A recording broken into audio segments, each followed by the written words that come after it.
حدیث شریف کی راضی رسول الله صلی الله علیه وسلم فرمایلی دی کل امتی يدخلون الجنة الا من ابا.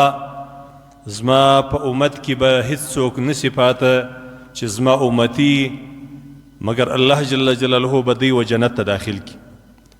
بیا رسول الله صلی الله علیه وسلم فرمایل هغه څوک به الله را وګرځي له جنت چې هغه انکار وکي.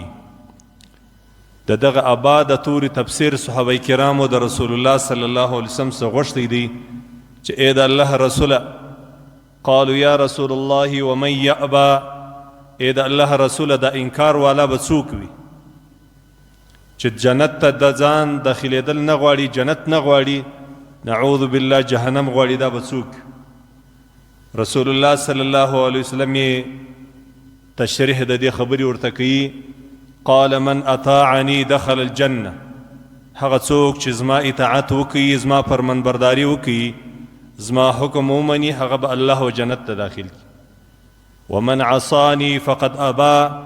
هغه کسان چې زما د حکم سره بغاوت وکړي، زما طریقه پریږدي، شیطانی لاره واخلي او یا د خواهشاتو تابع سي، هغه سړی به الله جل جلاله و جهنم ته داخل کی. دا نو هغه څوک دی چې د جنت د داخلېدلو څخه انکار وکړي. تبارك الذي نزل الفرقان على عبده ليكون للعالمين نذيرا.